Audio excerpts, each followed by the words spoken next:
Zhang He's story opens with a quiet contradiction because the boy who would one day command the largest fleets on Earth first learned how small a person could feel when history pushes too hard. Born into a world where borders shifted like sand and loyalty was decided by power rather than kindness, he grew up listening more than speaking, noticing how silence often carried more truth than proud declarations.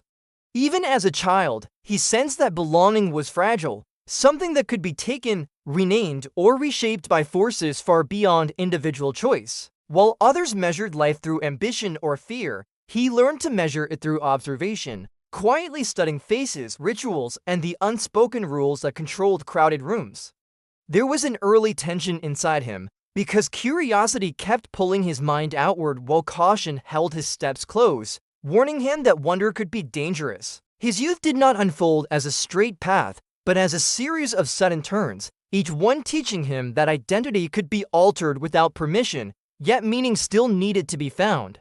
Among strangers, he became skilled at watching from the edges, absorbing languages, gestures, and customs the way some children collect stories instead of toys. This habit of careful attention shaped his inner world, where imagination did not escape reality, but tried patiently to understand it.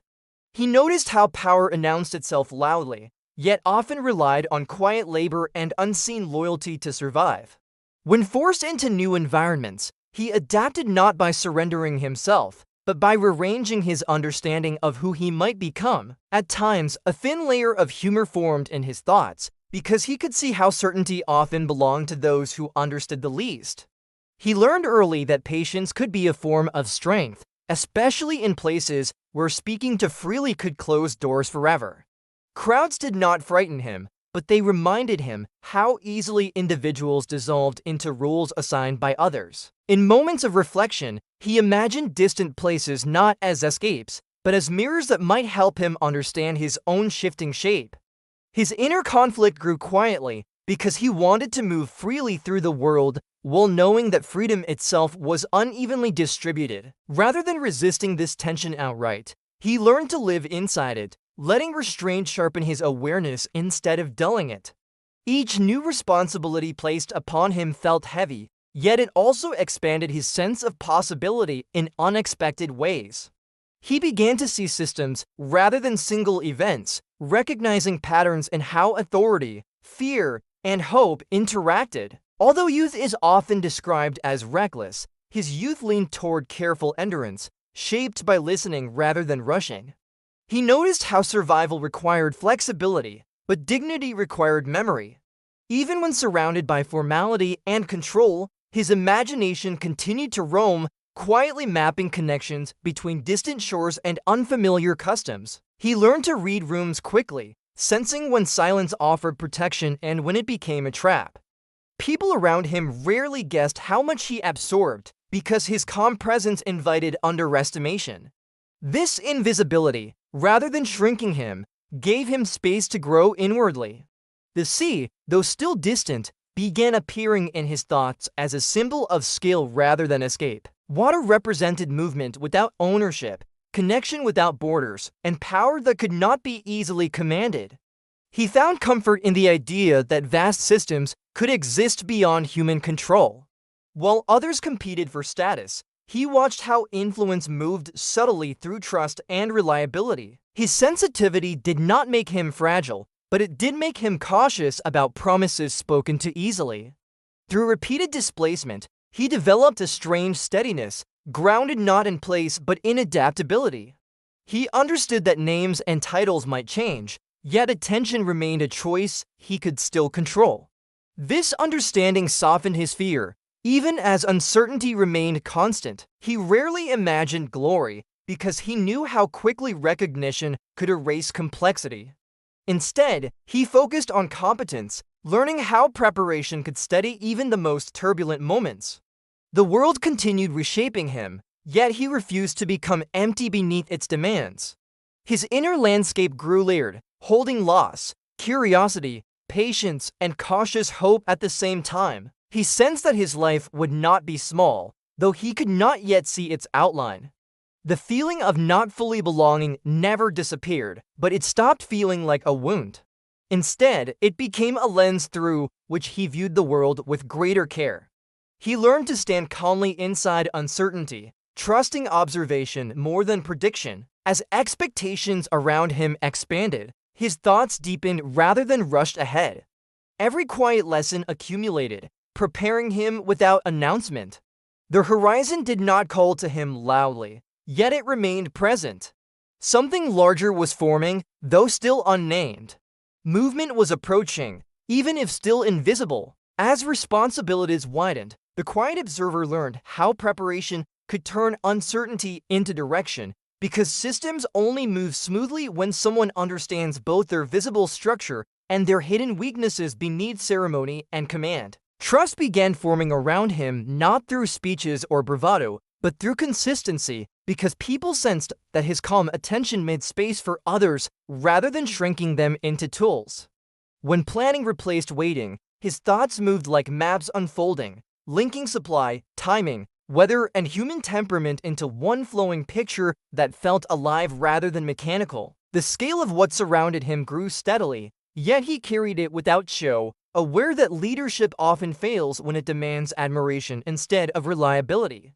Even while authority expanded around him, his inner voice remained cautious, reminding him that power borrowed from institutions still rests upon fragile human judgment. He discovered that movement across distance required more than force, because understanding cultures prevented fear from breaking fragile connections before they could settle into cooperation. Moments of tension sharpened his focus, not by hardening him, but by clarifying which details mattered when noise threatened to overwhelm intention. In planning chambers and waiting halls, he noticed how impatience disguised itself as confidence, while patience quietly gathered strength through listening and revision. Each decision carried echoes beyond its moment, and he learned to feel those echoes before they arrived, testing choices against future consequences rather than immediate applause. Though surrounded by elaborate rituals, his attention drifted toward practical rhythms, such as food, water, repair, and morale, knowing that grand visions collapse without small foundations. When the sea finally moved from symbol to reality, it arrived as a responsibility rather than a thrill, vast and demanding respect from anyone who underestimated its moods. He approached it without illusion, because his youth had already taught him how easily confidence turns brittle when conditions shift unexpectedly. As fleets took form, coordination became a living language, where timing replaced shouting and trust traveled faster than orders carved into wood or ink. He sensed how fear weakened crews more than storms, and how reassurance required clarity rather than promises that could not survive distance.